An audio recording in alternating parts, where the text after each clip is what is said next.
Shukriya, Deputy Chairman, sir. I am speaking after a former colleague of mine. Sir, the debate in the Lok Sabha and in the Rajya Sabha have proved once again that we have far too little history in our politics and far too much politics in our history. प्रधानमंत्री, गृह मंत्री और सभी जो उस तरफ से बोले हैं, उन्होंने ये बिल्कुल साबित कर दिया है कि निकले हैं हिस्टोरियन बनने पर एक्चुअली बने हैं डिस्टोरियन। और मैं जो कुछ मैं कहूंगा मेरे पास लिखित प्रमाण है और बिना आपके आदेश दिए हुए मैं ऑथेंटिकेट करूंगा और सभा पटल पर रखूंगा। मैं सिर्फ 3 बातें करना चाहता हूं deputy chairman sir. Vande Mataram किताब पर 1937 और 1940 के बीच में जो बहस हुआ वंदे मातरम को लेकर देश में, और तीसरा बंकिम चंद्र चट्टोपाध्याय के बारे में मैं कुछ कहना चाहता हूं, जिसको आज हम नमन करते हैं, जिसको हम याद कर रहे हैं। Sir, first thing I want to start, Rajendra Prasad, doctor Rajendra Prasad writes to Sardar Vallabhbhai Patel on the 28th of September 1937, raising concerns and worries prevalent in large sections of our political system on Vande Mataram and requesting Sardar Patel that the Congress Working Committee should take a stand. क्या यह तुष्टिकरण था? क्या doctor Rajendra प्रसाद को आप आरोप लगा रहे हैं कि तुष्टिकरण कर रहे हैं? सरदार पटेल तुष्टिकरण कर रहे हैं? सर, दूसरी बात, 16 अक्टूबर 1937, कल हमारे एलओपी ने भी जिक्र किया, 16 अक्टूबर 1937 नेताजी सुभाष चंद्र बोस रविंद्रनाथ टैगोर को लिखते हैं, गुरुदेव रविंद्रनाथ टैगोर को लिखते हैं, और मेरे पास ओरिजिनल बंगाली खत है जिसका अनुवाद भी है जो मैं टेबल पर रखूंगा। और नेताजी सुभाष चंद्र बोस गुरुदेव से पूछते हैं, गुरुदेव बड़ी चिंता है वंदे मातरम को लेकर, कांग्रेस पार्टी का क्या स्टैंड होना चाहिए, कांग्रेस वर्किंग कमेटी में इस पर क्या बहस होनी चाहिए? आपसे बेहतर और कोई व्यक्ति नहीं है हमें सलाह देने का, और वो गुरुदेव से एडवाइस मांगते हैं। तीसरी बात, रविंद्रनाथ टैगोर नेताजी सुभाष चंद्र बोस को वापस लिखते हैं 19 तारीख 1937। सर, ये मैं बहुत कोशिश की मैंने, मुझे इनका खत नहीं मिला, पर कल रात को खूब प्रयासों के बाद मैंने एक किताब ढूंढा, और ये किताब किसने लिखा था? तृणमूल कांग्रेस के एक पूर्व सांसद प्रोफेसर सुगाता बोस। प्रोफेसर सुगाता बोस कौन थे? शरद चंद्र बोस के पोते। और शरद चंद्र बोस कौन थे? नेताजी सुभाष चंद्र बोस के बड़े भाई।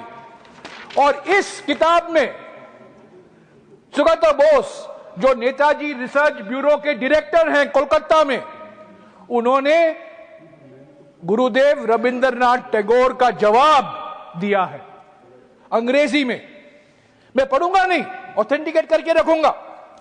मैं सिर्फ ये डेट गिनाना चाहता हूं, क्योंकि हमारे गृह मंत्री के अमर शब्दों में आप क्रोनोलॉजी समझिए, इतिहास मत समझिए, पर क्रोनोलॉजी समझिए। सर, चौथा, नेताजी सुभाष चंद्र बोस जवाहरलाल नेहरू को लिखते हैं 17 अक्टूबर 1937 को। पांचवा, जवाहरलाल नेहरू बोस को वापस लिखते हैं 20 तारीख 1937 को। रविंद्रनाथ टैगोर जवाहरलाल नेहरू को लिखते हैं 26 अक्टूबर 1937 को। इसका जिक्र एलओपी ने किया। आखिर में 28 अक्टूबर 1937 को सीडब्ल्यूसी का प्रस्ताव पारित होता है वंदे मातरम को लेकर, इसका भी जिक्र हुआ। और कौन कौन थे उस सीडब्ल्यूसी में? कोलकाता में महात्मा गांधी, नेताजी सुभाष चंद्र बोस, सरदार पटेल, जवाहरलाल नेहरू, मौलाना आजाद, गोविंद वल्लभ पंत, आचार्य कृपलानी, इनके खिलाफ आप तुष्टीकरण का इल्जाम लगा रहे हैं। तुष्टीकरण इनका है। सारा वर्किंग कमेटी तुष्टीकरण तुष्टीकरण तुष्टीकरण, गृह मंत्री बोलकर चले गए। तुष्टीकरण तुष्टीकरण उन्होंने की। सीडब्ल्यूसी का सर्वसम्मति से यह पारित होता है कोलकाता के सीडब्ल्यूसी के बैठक में। इसके बाद 30 अक्टूबर 1937 को रविंद्रनाथ टैगोर, गुरुदेव रविंद्रनाथ टैगोर खुद एक प्रेस वक्तव्य देते हैं जो आनंद बाजार पत्रिका में छपता है। और उस प्रेस वक्तव्य में वो कहते हैं कि मैंने सीडब्ल्यूसी को ये एडवाइस दिया और मेरे एडवाइस पर उन्होंने ये रेजोल्यूशन पारित किया ताकि सारा वंदे मातरम नहीं, पर वंदे मातरम को कुछ पंक्तियां नेशनल, तब उन्होंने कहा था नेशनल एंथम, बाद में बना नेशनल सॉन्ग। सर उसके बाद 1939 में क्या होता है देखिए। 1.5 साल बाद आचार्य कृपलानी सी राजगोपालाचारी को लिखते हैं 21/1/1939 को, क्या यह तुष्टीकरण है? उसके बाद राजगोपालाचारी, जिसका जन्मदिन आज हमने बनाया है, राजगोपालाचारी सरदार पटेल को लिखते हैं 7 जनवरी 1939 को, क्या यह तुष्टीकरण है? गोविंद वल्लभ पंत जवाहरलाल नेहरू को लिखते हैं 8 जनवरी 1939 को, क्या यह तुष्टीकरण है? और अंत में महात्मा गांधी अपनी पत्रिका हरिजन में 1 जुलाई 1939 को एक लेख लिखते हैं वंदे मातरम को लेकर। ये सब मैं टेबल पर रखूंगा, ये इतिहास है, पढ़िए, मैं ऑथेंटिकेट करके रखूंगा। पर मैं ज्यादा इससे पढ़ना नहीं चाहता हूं, पर ये क्रोनोलॉजी देना चाहता हूं, क्योंकि 1937 में जो माहौल पैदा किया गया था, सांप्रदायिक माहौल, कई संस्थाएं थी जो जिम्मेदार थे, और एक संस्था आज 100 साल मना रही है। 1925 में उसका गठन हुआ था। उन्होंने भी सांप्रदायिकता की चिंगारी उन्होंने भड़काया, और आज हमें कहते हैं कांग्रेस पार्टी ने तुष्टीकरण की, कांग्रेस पार्टी ने तुष्टीकरण की। मैं आऊंगा और किन किन लोगों ने तुष्टीकरण किया। तो सर ये क्रोनोलॉजी है। सर पहली बात तो ये किताब है। यह किताब 2003 में छपा था।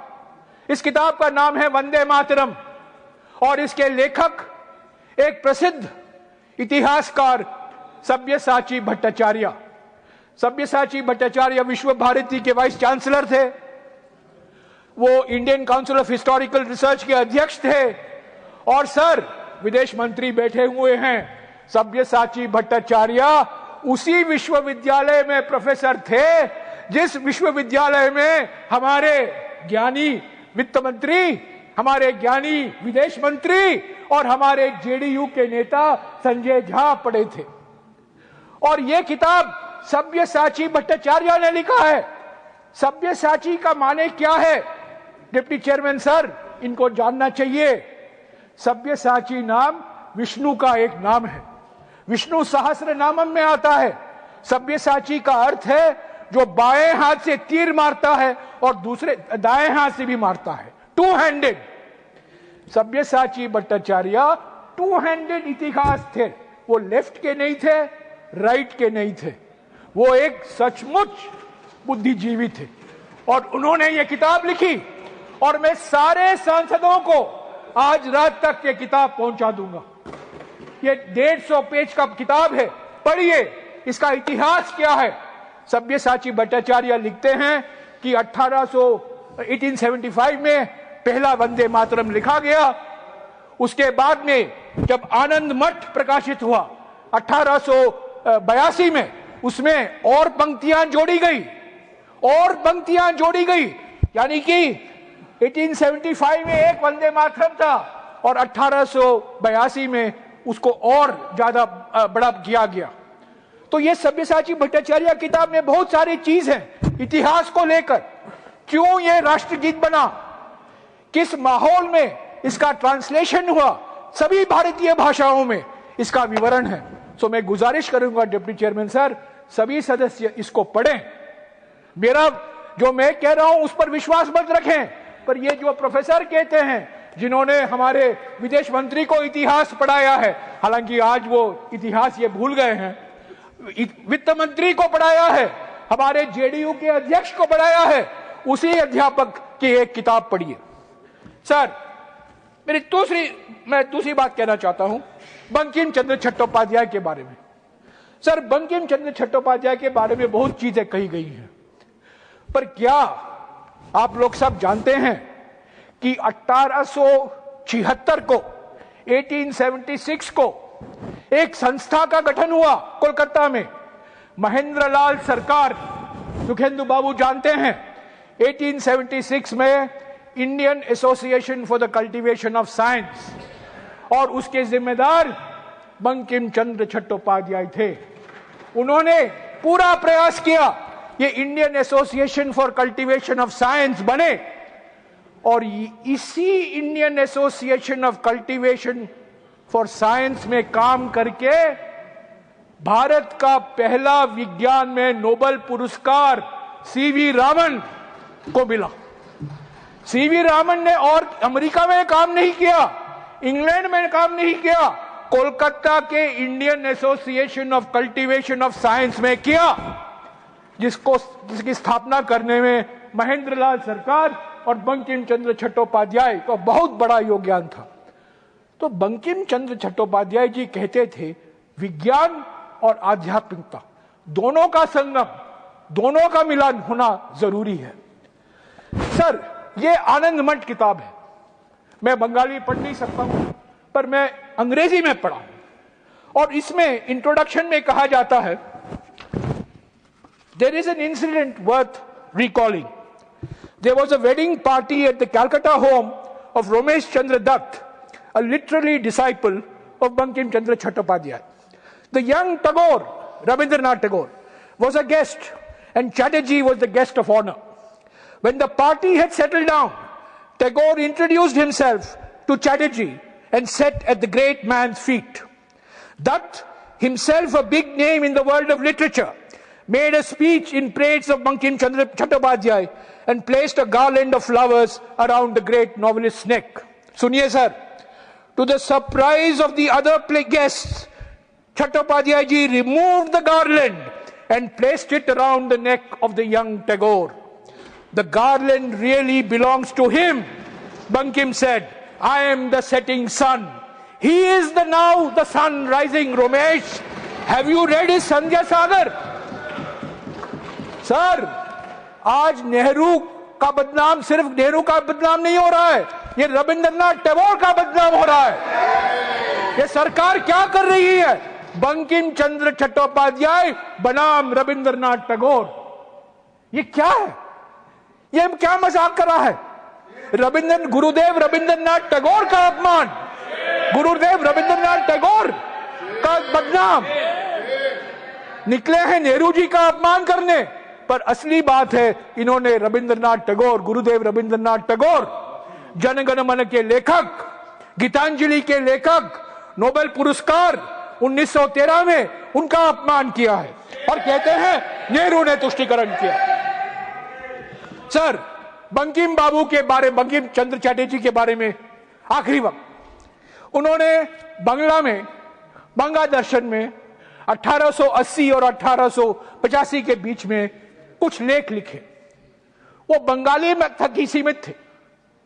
2002 में इसका अनुवाद किया गया, और इसका अनुवाद, सर मेरी बंगाली को माफ कर दीजिए, हम ये बंगला बोलते पारी बुझते पारी ना, बोलते पारी ना बुझते पारी, सॉरी।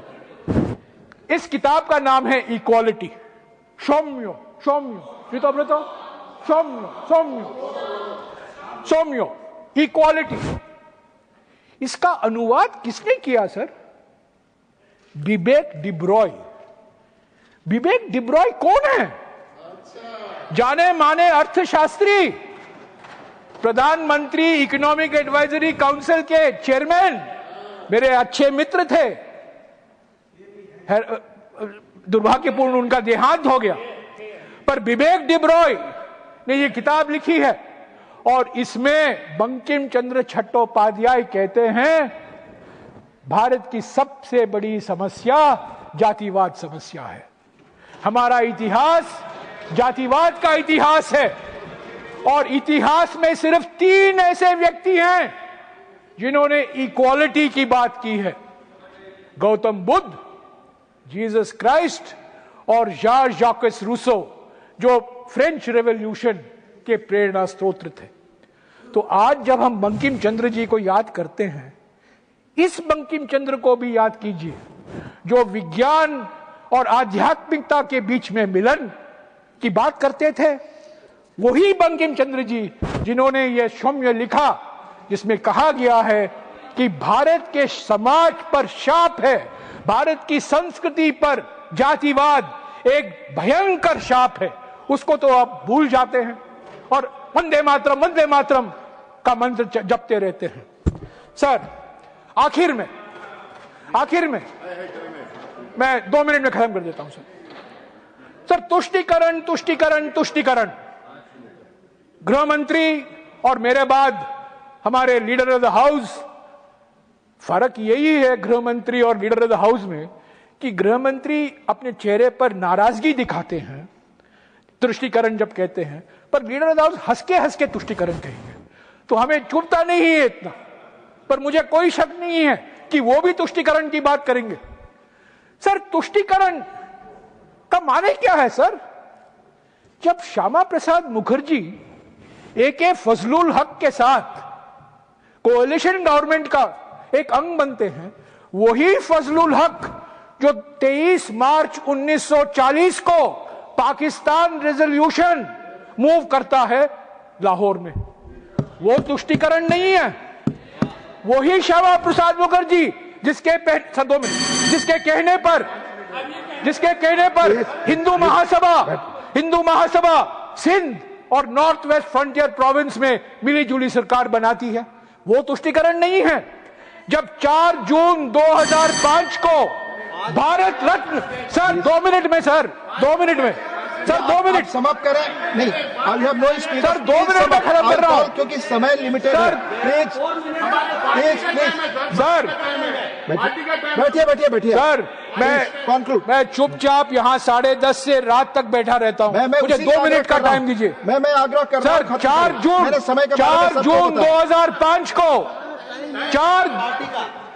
जून 2005 को भारत रत्न लाल कृष्ण आडवाणी जाते हैं कराची को और किसकी प्रशंसा करते हैं? नेहरू जी से इतनी नफरत है कि वो जिन्ना की प्रशंसा करते हैं। वो तुष्टीकरण नहीं है। 2009 में जिन्ना की एक बायोग्राफी छपती है, उसके लेखक कौन है? वाजपेयी जी के मंत्रिमंडल के पूर्व वित्त मंत्री और पूर्व विदेश मंत्री जसवंत सिंह।